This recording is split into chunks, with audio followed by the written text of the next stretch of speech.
Bismillahir Rahmanir Rahim. Wa bihi nasta'inu.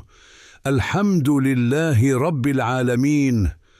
Wassalatu wassalamu ala Sayyidina Muhammadin wa ala alihi wa sahbihi ajma'een. In the name of God, the Merciful, the Compassionate, and from Him do we seek help. All praise be to God, the Sustainer of all the worlds, and blessings and peace be upon our Master Muhammad and on all his family and companions. Brother, you wanted a few words of advice from me, so listen to a few truths included in 8 short stories, which, since you are a soldier, are in the form of comparisons of a military nature. I consider my own soul to need advice more than anyone, and at one time I addressed my soul at some length with 8 words, inspired by 8 verses of the Qur'an from which I had benefited. Now I shall address my soul with these same words, but briefly and in the language of ordinary people. Whoever wishes may listen together with me.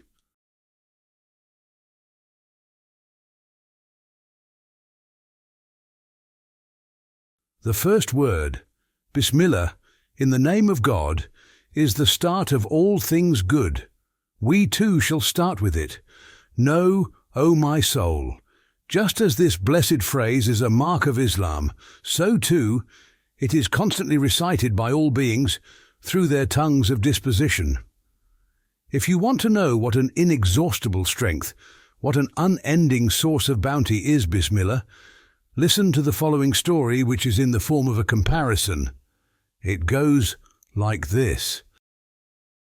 Someone who makes a journey through the deserts of Arabia has to travel in the name of a tribal chief and enter under his protection, for in this way he may be saved from the assaults of bandits and secure his needs. On his own, he will perish in the face of innumerable enemies and needs. And so 2 men went on such a journey and entered the desert. One of them was modest and humble, the other proud and conceited. The humble man assumed the name of a tribal chief, while the proud man did not. The first travelled safely wherever he went. If he encountered bandits, he said, "I am travelling in the name of such and such tribal leader," and they did not molest him. If he came to some tents, he was treated respectfully due to the name. But the proud man suffered indescribable calamities throughout his journey. He both trembled before everything and begged from everything. He was abased and became an object of scorn. My proud soul, you are the traveller, and this world is a desert. Your impotence and poverty have no limit, and your enemies and needs are endless. Since it is thus, take the name of the pre-eternal ruler and post-eternal lord of the desert and be saved from begging before the whole universe and trembling before every event. Yes, this phrase is a treasury so blessed that your infinite impotence and poverty bind you to an infinite power and mercy. It makes your impotence and poverty a most acceptable intercessor at the court of one all-powerful and compassionate. The person who acts saying, "In the name of God," resembles someone who enrolls in the army. He acts in the name of the government. He has fear of no one. He speaks, performs every matter, and withstands everything in the name of the law and the name of the government. At the beginning we said that all beings say, "In the name of God," through the tongue of disposition. Is that so? Indeed it is so. If you were to see that a single person had come and had driven all the inhabitants of a town to a place by force and compelled them to work, you would be certain that he had not acted in his own name and through his own power, but was a soldier, acting in the name of the government and relying on the power of the king. In the same way, all things act in the name of Almighty God, for minute things like seeds and grains bear huge trees on their heads. They raise loads like mountains. That means all trees say, "In the name of God, fill their hands from the treasury of mercy and offer them to us." All gardens say, "In the name of God," and become cauldrons from the kitchens of divine power in which are cooked numerous varieties of different foods. All blessed animals like cows, camels, sheep, and goats say, "In the name of God," and produce springs of milk from the abundance of mercy, offering us a most delicate and pure food like the water of life, in the name of the Provider. The roots and rootlets, soft as silk, of plants, trees, and grasses say, in the name of God, and pierce and pass through hard rock and earth. Mentioning the name of God, the name of the most merciful, everything becomes subjected to them.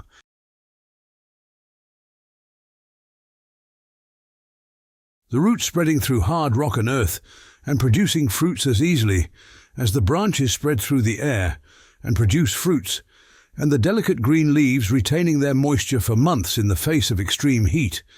Deal a slap in the mouths of naturalists and jab a finger in their blind eyes, saying, even heat and hardness, in which you most trust, are under a command.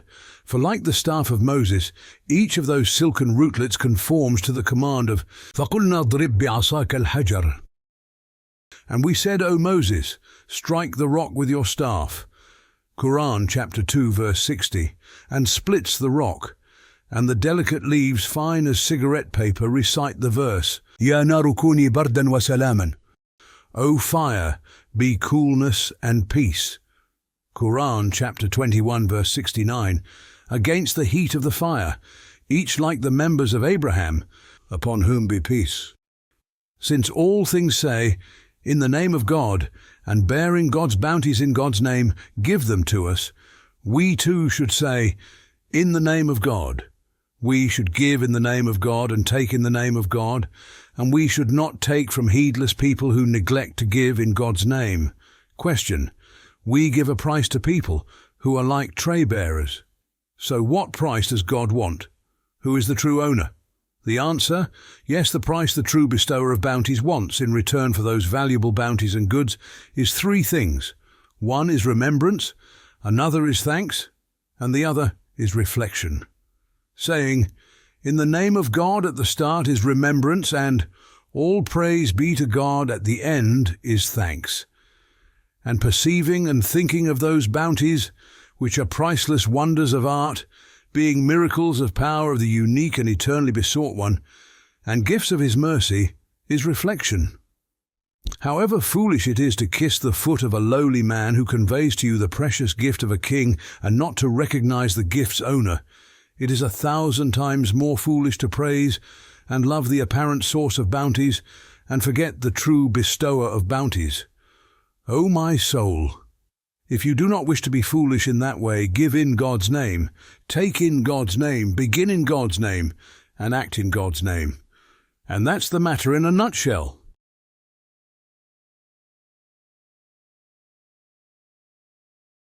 The second station of the 14th flash, this, which has been included here because of its relevance, concerns 6 of the thousands of mysteries contained in Bismillahir-Rahmanir-Rahim, in the name of God, the Merciful, the Compassionate. Note, a bright light from Bismillahir-Rahmanir-Rahim. In the name of God, the Merciful, the Compassionate, concerning divine mercy, appeared to my dull mind from afar. I wanted to record it for myself in the form of notes, to hunt it down and capture it and circumscribe the light with 20 to 30 mysteries. But unfortunately, I was not able to do this at the present time, and the 20 or 30 mysteries were reduced to 5 or 6. When I say, "Oh man," I mean myself. Although this lesson addresses my own soul in particular, I refer it as the second station of the 14th flash for the approval of my meticulous brothers, in the hope that it may benefit those with whom I am connected spiritually, and whose souls are more discerning than mine. This lesson looks to the heart more than to the reason, and pertains to spiritual pleasure and perception rather than to rational proofs. Bismillah ar-Rahman-ir-Rahim. In the name of God, the Merciful, the Compassionate. قالت: يا أيها الملأ إني ألقي إلي كتاب كريم إنه من سليمان وإنه بسم الله الرحمن الرحيم. The Queen said, Ye chiefs, here is, delivered to me, a letter worthy of respect. It is from Solomon, and is as follows: In the name of God, the Merciful, the Compassionate. Qur'an, chapter 27, verses 29 and 30. A number of mysteries will be mentioned in this station. First mystery. I saw one manifestation of Bismillahir-Rahmanir-Rahim, in the name of God, the Merciful, the Compassionate, as follows. On the face of the universe, the face of the earth, and the face of man are three stamps of dominicality, one within the other, and each showing samples of the others. The first is the great stamp of Godhead, which is manifested through the mutual assistance, cooperation, and embracing and corresponding to one another of beings in the totality of the universe. Bismillah. In the name of God, looks to this.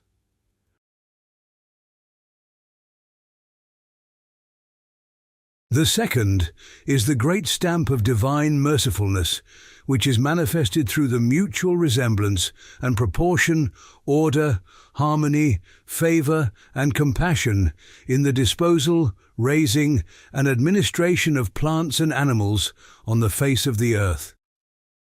Bismillahir-Rahman. In the name of God, the Merciful, looks to this.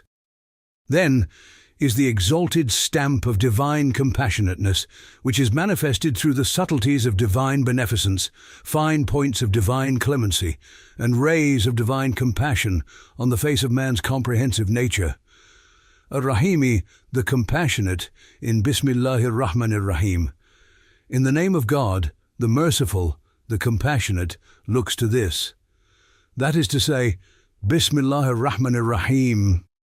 In the name of God, the Merciful, the Compassionate, is the sacred title of three stamps of divine oneness, which form a luminous line on the page of the world and a strong cord and shining filament. That is, by being revealed from above, the tip of Bismillahir-Rahmanir-Rahim. In the name of God, the Merciful, the Compassionate, rests on the human being, the fruit of the universe and miniature copy of the world. It binds the lower world to the divine throne. It is a way for man to ascend to the human throne. Second mystery. In order not to overwhelm minds by divine unity, which is apparent in the boundless multiplicity of creatures, the Qur'an of miraculous exposition constantly points out the manifestation of divine oneness within divine unity. For example, the sun encompasses numberless things with its light. A truly extensive conceptual ability and comprehensive view are necessary to behold the sun itself in the totality of its light. So, lest the sun be forgotten, it is displayed in every shining object by means of its reflection, and in accordance with their capacities, all lustrous objects reflect the sun's attributes, such as its light and heat, and the 7 colors in its light, together with the manifestation of its essence. So too, the sun's attributes encompass all the things facing it. In exactly the same way, وَلِلَّهِ الْمَثَلُ الْأَعْلَى. And God's is the highest similitude. Qur'an, chapter 16, verse 60. But let there be no mistake in the comparison. Just as divine oneness and eternal besortedness have a manifestation together with all the divine names in everything, in animate creatures in particular, and especially in man's mirror-like essence, so too, through divine unity, each of the divine names connected to beings encompasses all things. Thus, lest minds become overwhelmed by divine unity and hearts forget the most pure and holy essence, the Qur'an constantly draws attention to the stamp of divine oneness within divine unity. And that stamp, with its 3 salient points, is Bismillahir-Rahmanir-Rahim, in the name of God, the Merciful, the Compassionate.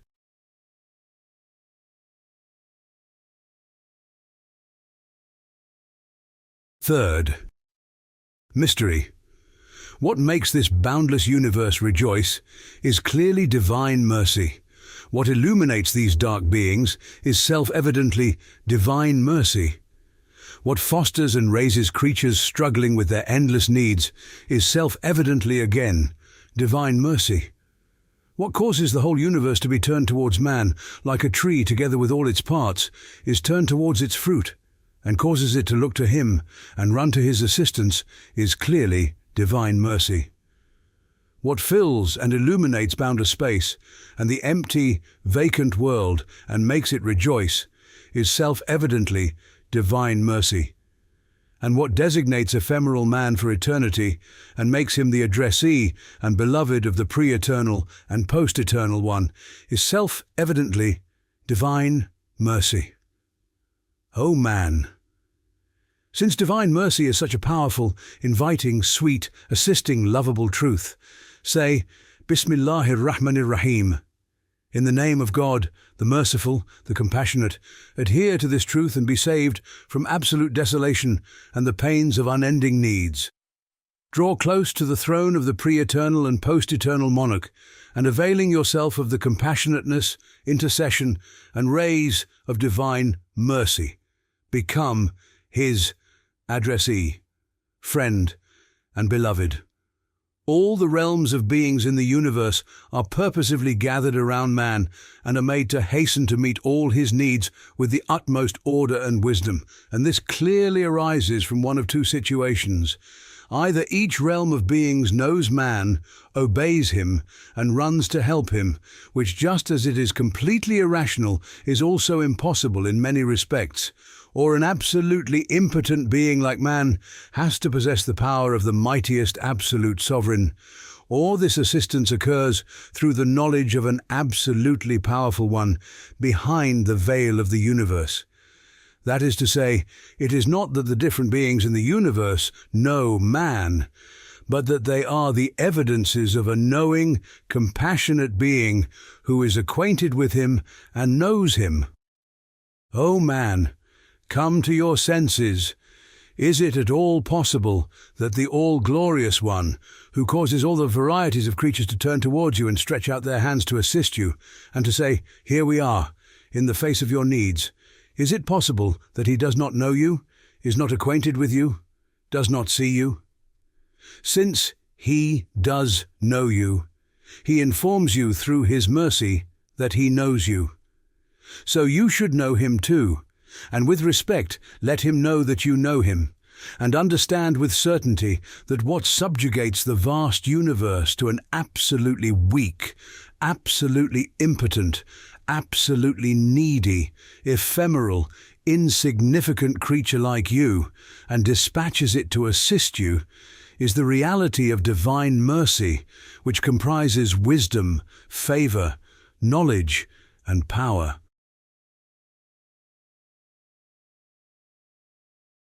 Most certainly, a mercy such as this requires universal and sincere thanks, and earnest and genuine respect.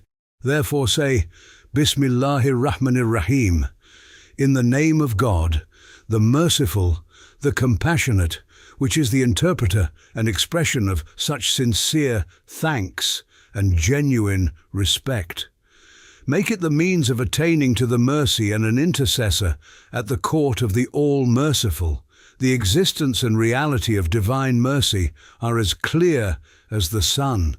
For just as a woven tapestry centered on one point is formed by the order and situation of the threads of its warp and weft coming from all directions, so too the luminous threads extending from the manifestation of the 1,001 divine names in the vast sphere of the universe weave such a seal of compassionateness, tapestry of clemency, and seal of benevolence within a stamp of mercy, that it demonstrates itself to minds more brilliantly than the sun, the beauteous all-merciful one, who orders through the rays of his 1,001 names the sun and moon, the elements and minerals, and plants and animals like the warp and weft of a vast woven tapestry, and causes them to serve life, and demonstrates his compassion through the exceedingly sweet and self-sacrificing compassion of mothers, plant and animal, and subjugates animate creatures to human life, and from this demonstrates man's importance and a vast, truly delightful tapestry of divine dominicality, and manifests his brilliant mercy. That most merciful one has, in the face of his own absolute lack of need, made his mercy an acceptable intercessor for animate creatures of man. O man, if you are truly a human being, say, Bismillahir-Rahmanir-Rahim, in the name of God, the Merciful, the Compassionate. Find that intercessor. For sure it is clearly, self-evidently, divine mercy, which, without forgetting or confusing any of them, raises, nurtures and administers the innumerable plant and animal species on the earth at precisely the right time and with perfect order, wisdom and beneficence, and stamps the seal of divine oneness on the face of the globe of the earth. The existence of divine mercy is as certain as the existence of the beings on the face of the earth. So do the beings offer evidences of its reality to their own number. Just as there is this seal of mercy and stamp of divine oneness on the face of the earth, so on the face of man's nature is a stamp of divine mercy that is not inferior to the stamp of compassion and vast stamp of mercy on the face of the universe. Simply, man has so comprehensive a nature, he is as though the point of focus of 1,001 divine names.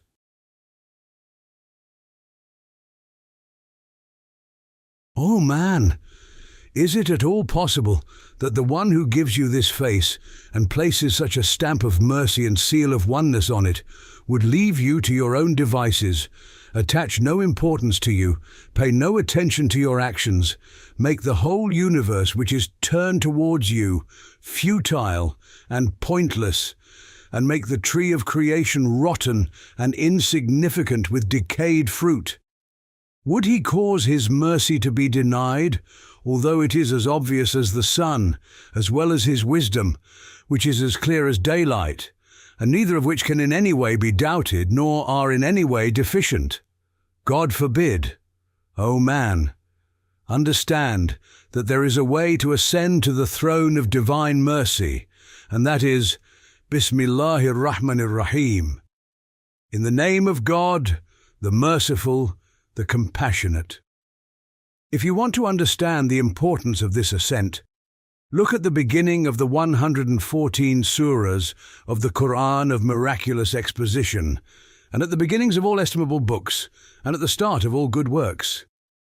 A clear proof of the God-determined grandeur of Bismillah in the name of God is that Imam Shafi'i, may God be pleased with him, one of the very foremost Islamic scholars, said, Bismillahir-Rahmanir-Rahim is only one verse, yet it was revealed 114 times in the Qur'an. Fourth, mystery. In the face of the manifestation of divine unity within boundless multiplicity, to declare, Iyyaka na'budu, you alone do we worship. Qur'an, chapter 1, verse 5, is not sufficient for everyone. The mind wanders. One's heart would have to be as broad as the globe to observe the single one behind the unity in the totality of beings, and to say, Iyyaka na'budu wa iyyaka nasta'inu, you alone do we worship, and from you alone do we seek help. Qur'an, chapter 1, verse 5.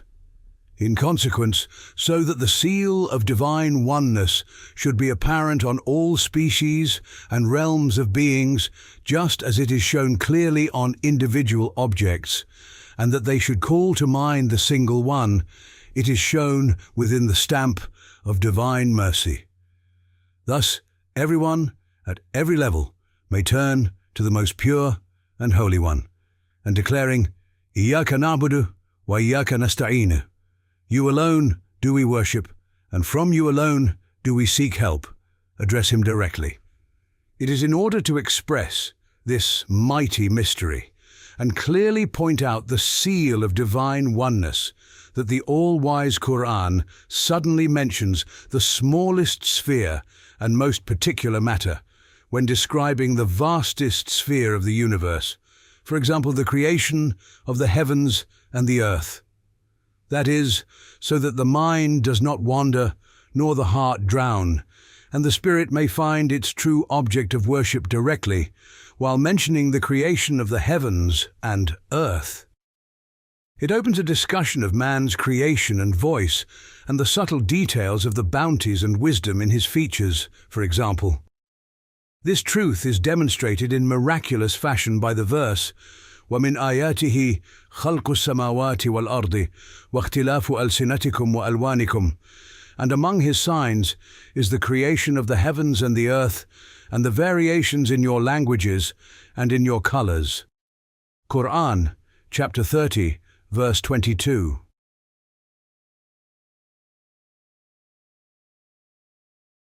Within innumerable creatures and infinite multiplicity, there are stamps of unity, like concentric circles of many sorts and degrees, from the greatest stamp to the smallest.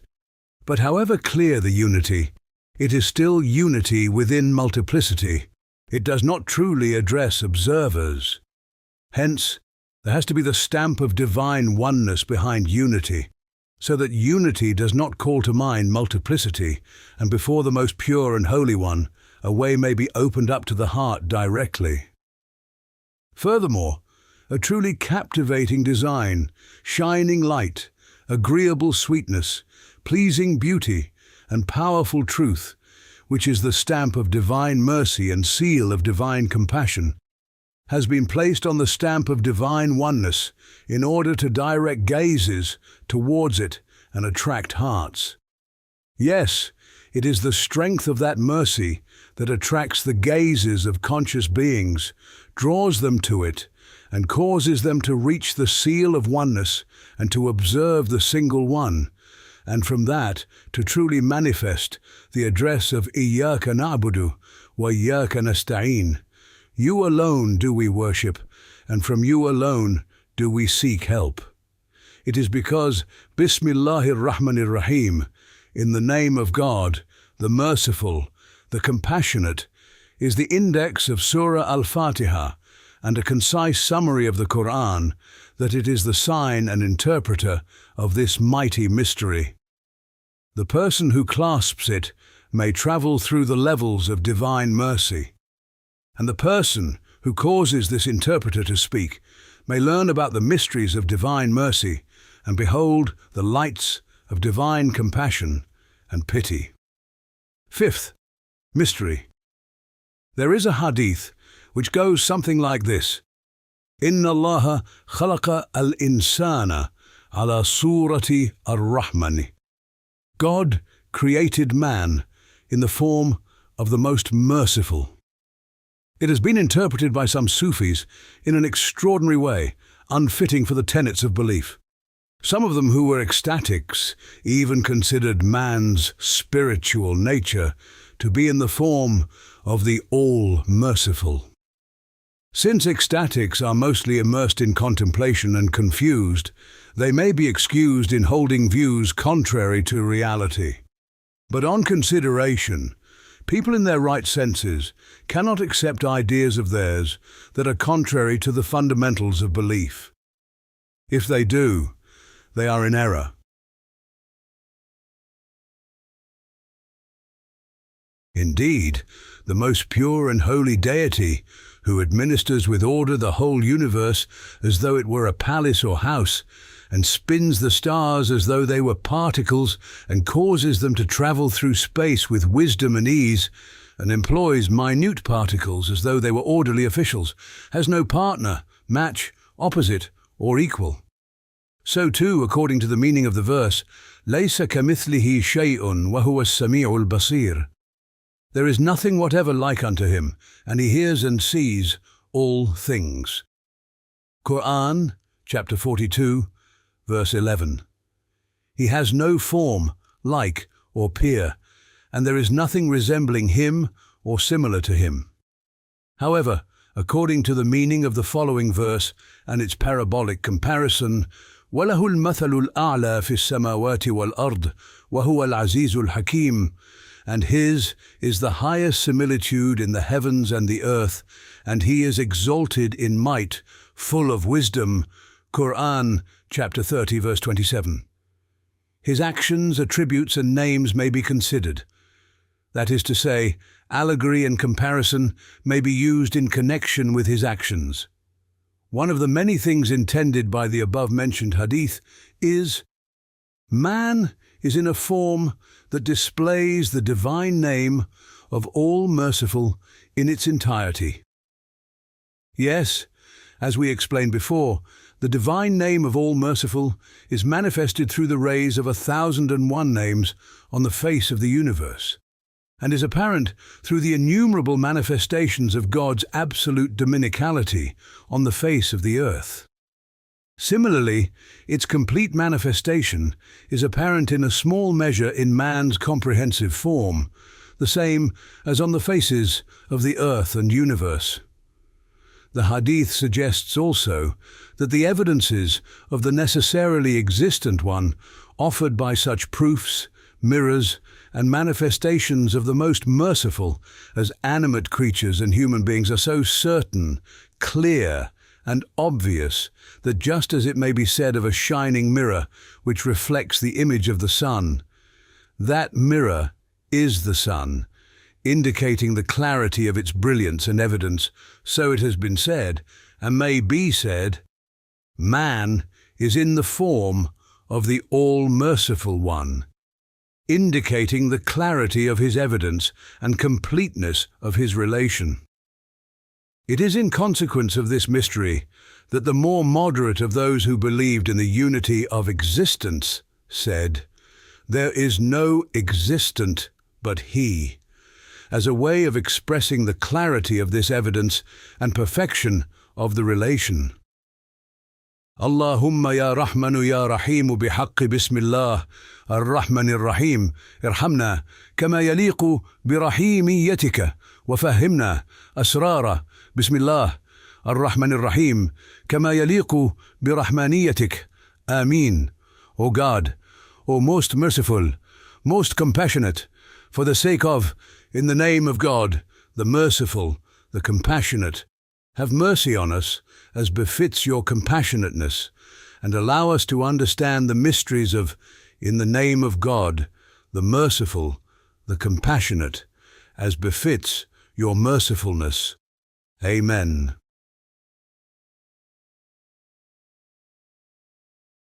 Sixth mystery. O unhappy man afflicted by boundless impotence and endless wants.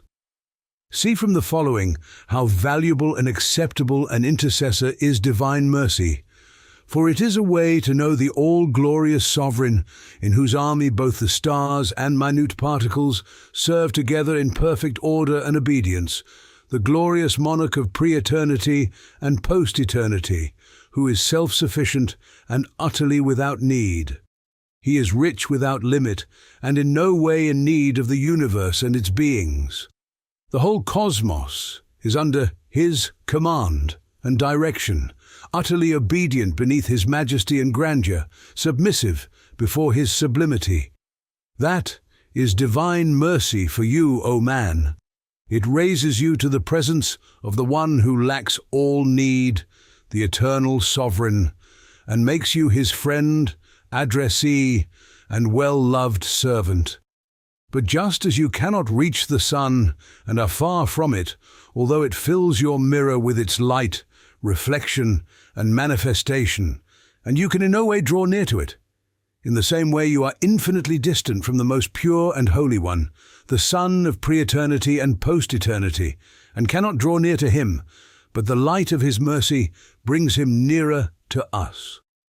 O man, anyone who finds this mercy finds an eternally unfailing treasury of light. And the way to find it is by following the practices of the most noble messenger, upon whom be blessings and peace, who was the most brilliant exemplar and representative of mercy, its most eloquent tongue and herald, and was described in the Qur'an as a rahmatan lil alameen, mercy to all the worlds. Qur'an, chapter 21, verse 107. The way to attain to this embodiment of mercy, who is a mercy to all the worlds, is to utter the prayer calling down God's blessings upon him. Indeed, the meaning of this prayer is mercy. as a prayer of mercy for that living embodiment of divine mercy. It is a means of reaching the mercy to all the worlds, upon whom be peace. So, make this prayer the means to the mercy to all the worlds for yourself, and at the same time make him the means of reaching the mercy of the most merciful one. The whole Muslim community in all its vastness, uttering this prayer which is synonymous with mercy for the mercy to all the worlds, upon whom be peace, proves in brilliant fashion what a precious gift is divine mercy, and how broad is its sphere.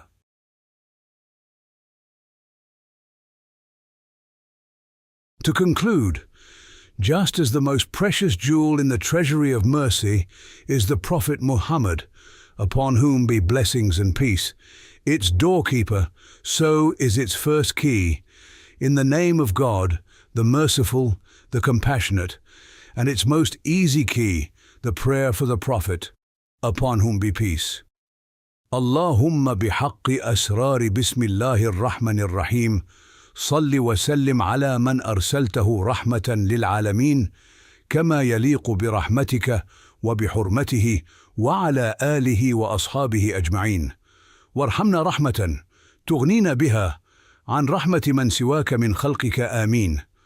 O God, through the truth of, in the name of God, the Merciful, the Compassionate, grant blessings and peace to the one whom you sent as a mercy to all the worlds, as befits your mercy, and in veneration of him, and to all his family and companions.